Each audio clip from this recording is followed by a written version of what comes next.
ہائے، اللہ کے نبی نے کہا کتنی عورتیں ہوں گی جن کو سر کے بالوں سے فرشتے پکڑ کے گھسیٹ رہے ہوں گے اور وہ کہیں گی ہائے ہمیں بچا لو، ہائے ہمیں بچا لو۔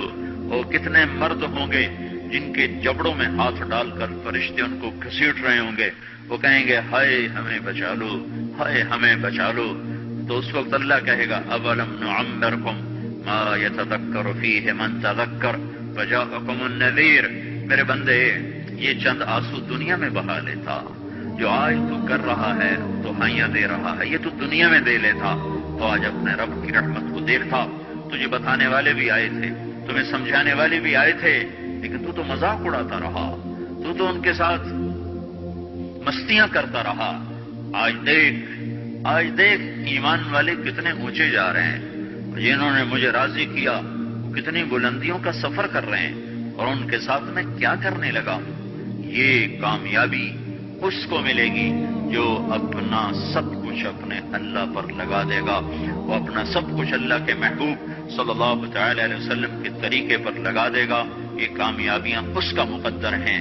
یہ زندگی چند روزہ ہے، اور آج ایک سیلاب ہے میری عزیز و مغرب کی تہذیب کا، اس انٹرنیٹ نے اور اس ٹی وی نے اور اس میڈیا نے ہم سے ہمارا سب کچھ چھین لیا ہے، سب کچھ ہمارا چلا گیا ہے، اور سوائے اچھل کود کے، کھیل کود کے اور زندگی کا بھی کوئی منزل نہیں رہی۔ میں آپ سب کے سامنے یہ درخواست کرتا ہوں کہ اپنی زندگی کی منزل طے کرو۔ پہلے یہ سوچو اور سمجھو کہ یہ صبح، یہ شام، یہ دن، یہ رات، یہ جو گزر رہے ہیں مجھے کہاں لے جا رہے ہیں، میرا سفر کدھر کا ہے، میں کہاں جا رہی ہوں، میری آخری منزل کیا ہے۔ اس کے مطابق اپنی زندگی کی ترتیب بناؤ۔ میرے آپ کے نبی نے فرمایا الکیس من دان نفسہ وعمل لما بعد الموت، سمجھدار وہ نہیں جو مشہور ہو جائے، جو عزت اور دولت کو اکٹھا کرے، سمجھدار وہ ہے جو اپنی آخرت کا سامان تیار کرے اور اپنی موت کی تیاری کرے۔ اس پر جو جم جائے گا وہ دنیا اور آخرت میں کامیاب ہے، جو اس سے ہٹ جائے گا وہ ہلاک و برباد ہے۔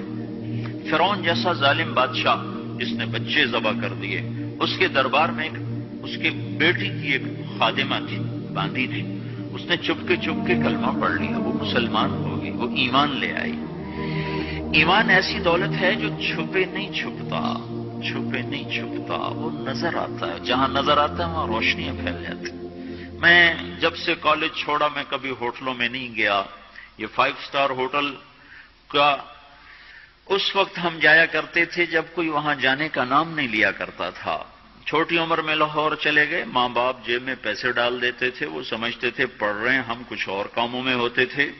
تو پھر اس کے بعد میں زندگی میں پہلی دفعہ گیا، ہمارے ایک دوست تھے، ان کی بیٹی کی شادی تھی، تو میں کبھی نہیں جاتا ایسے موقعوں پر، اس قسم کی جگہ پر، لیکن اس نے میری اتنی منت کی کہ میں شرمندہ ہی ہو گیا۔ میں نے کہا اچھا بھائی میں آ جاؤں گا، اور پھر اس نے مجھے تسلی دلائی کہ وہاں سارا الگ الگ ہے، عورتوں کا انتظام الگ ہے، مردوں کا الگ ہے، پی سی لاہور میں۔ تو میں نے کوئی 30-32 برس کے بعد اس ہوٹل میں قدم رکھا، ماضی کے دھندلکوں میں جھانکتے کتنی صبحیں کتنی شامیں وہاں گزری ہوئی تھیں غفلت کی۔ تو میں جب وہاں سے نکلنے لگا کھانے کے بعد، تو عورتیں نکل رہی تھیں، اکثر بے پرد تھیں، تو وہاں گیلری میں مجھے کسی نے روک لیا، وہ مجھ سے بات کرنے لگ گئے، میں کھڑا ہو گیا، دائیں بائیں کچھ اور عورتیں کھڑی تھیں، اتنے میں سب کی نظر پیچھے لگی، عورتوں کی بھی مردوں کی بھی۔ تو مجھے سمجھ میں نہیں آیا کہ یہ نظریں پیچھے کیوں اٹھ رہی۔ کیا دیکھا، میرے قریب سے ایک خاتون گزری جو سر سے لے کر پاؤں تک مکمل برقعے میں، ہاتھوں پہ بھی دستانے تھے اور پاؤں میں جرابیں تھیں، اور ایک بالکل سادہ سا برقع انہوں نے پہنا ہوا تھا۔ جب وہ گزری ہے تو ایک دم سناٹا چھا گیا، سارے عورتوں پر بھی سارے مردوں پر بھی۔ تو مجھے اس وقت خیال آیا کہ یہ حق ہے، یہ سورج جب چمکتا ہے تو ہر ایک کو اس کی روشنی نظر آتی ہے۔ وہ عورت اتنے اعتماد سے گزری، ورنہ ایسے ماحول میں تو جنہوں نے پردے کیے ہوتے ہیں وہ پردے اتار دیتے، سر سے دوپٹے اتار دے، وہ اس میں اس طرح گزری، سب کی نظریں شرم و حیا سے جھک گئیں۔ وہ عورتیں جن کے دوپٹے کہیں جا رہے تھے ان کی بھی نظریں شرم و حیا کی وجہ سے جھک گئیں۔ یہ مسلمان عورت کی پہچان ہے، یہ فاطمہ کی بیٹی ہے، یہ خدیجہ کی بیٹی ہے، یہ مغرب کی ننگی بیٹی نہیں ہے کہ جہاں ماں بیٹی کا تصور ختم کر دیا گیا ہے، اب وہ گندگی ہماری طرف پھینکنا چاہتے ہیں، وہ ہمیں یہ گند چاٹنے پر لگانا چاہتے ہیں، اور ہم اللہ کی محنت کر رہے ہیں، یا اللہ تو اس نظام کو توڑ دے۔ ہماری تو بے بسی ہے، ہماری بیٹیوں کے سر سے دوپٹے اتر گئے، کپڑے مختصر ہو گئے، عجب حال ہے۔ حیا پتہ نہیں کہاں ہی روٹ کے چلا گیا، نظر ہی نہیں آتا۔ پہاڑوں میں جا کے بھی ڈھونڈا، وہاں بھی نہیں ملا، صحراؤں میں گئے، دریاؤں میں گئے، کہیں نہیں ملا۔ کبھی ایک صفت ہوا کرتی تھی، آج پتہ نہیں کہاں سے ملے گی، کس بازار سے ملے گی، وہ منڈیاں ہی بند ہو گئیں۔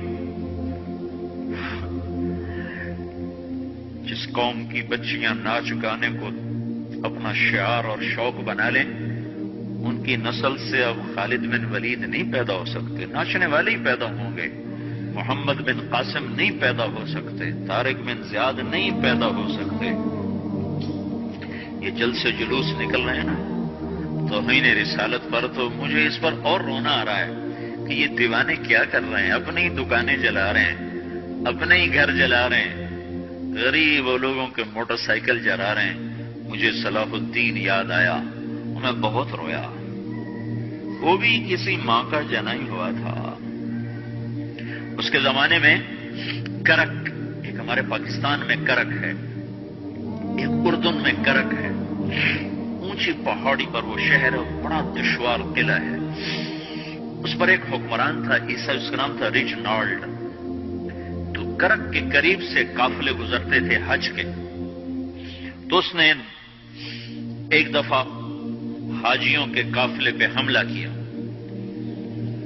اور کہنے لگا بلاؤ اپنے محمد کو تمہاری مدد کرے، اور سارے حاجیوں کو تعطیل کر دیا۔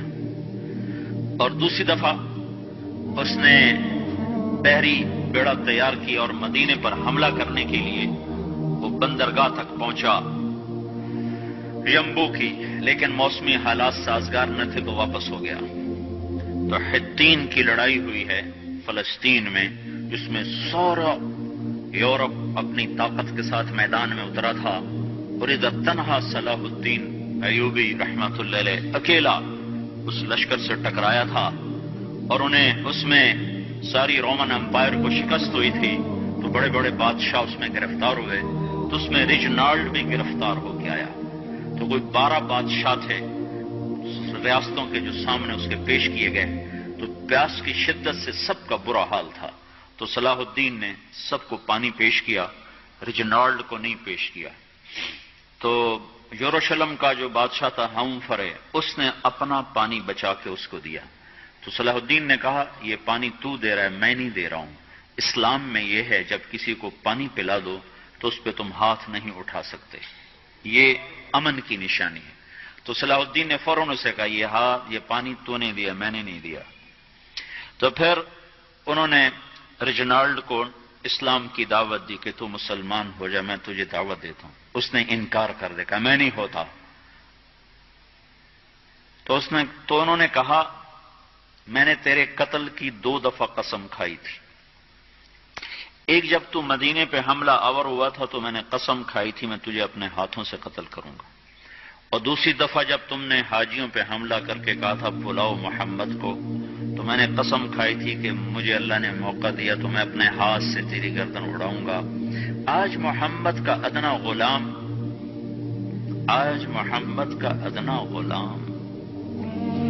تیری اس بات پر یہ فریضہ ادا کرنے کے لیے آ رہا ہے، اور اپنی تلوار سے اس کی گردن اڑائی، وہ پیچھے لٹک گئی، پوری نہیں اڑی، پیچھے لٹک گئی، خوفناک منظر بن گیا۔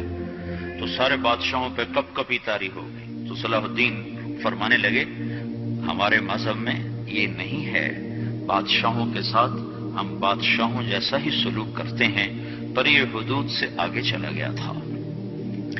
اب مجھے یہ قصہ بھولا ہوا تھا مجھے انہی حادثوں میں، انہیں ہنگاموں میں وہ یاد آیا تو بعد تنہائیوں میں بیٹھ کے بے بسی کے آنسو بہہ جاتے ہیں، اور اس کے سوا کوئی چارہ نہیں ہے۔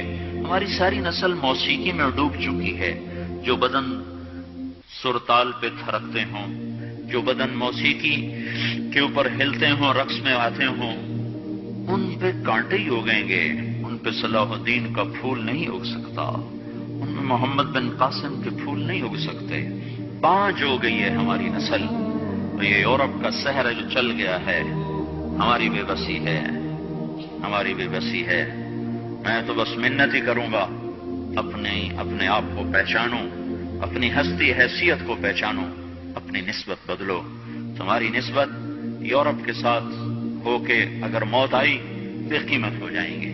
اگر مدینے والے کی نسبت مل گئی تو حضرت فاطمہ کے دائیں بائیں تمہیں بھی کھڑا کر دیا جائے گا، حضرت خدیجہ کے دائیں بائیں تمہیں بھی کھڑا کر دیا جائے گا۔ چند دن ہیں، صبر کر لو، گھٹ گھٹ کے مر جانا ہی بیٹیوں کی روایت ہے۔ مشرق کی بیٹی، اس نے گھٹ گھٹ کے مرنا ہی سیکھا ہے۔ ہاں، یہ آزادی، یہ آوارگی، یہ مغرب کی عورت کا خاصہ ہے۔ اور 18ویں صدی تک مغرب میں بھی کوئی عورت ایسے ننگی نہ تھی، اور گھر کی زندگی تھی۔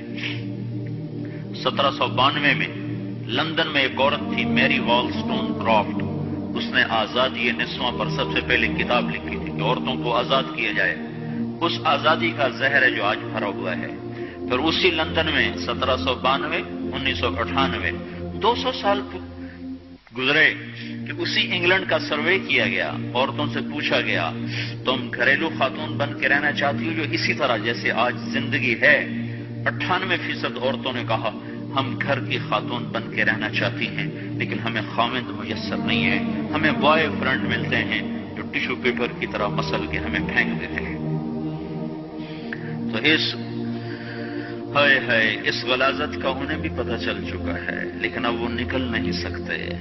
جو نکالنے والے تھے وہ خود اس پر ریچھ گئے۔ نکالنا ہم نے تھا، ایمان والوں نے، ہم خود اس زندگی پر ریچھ گئے ہیں۔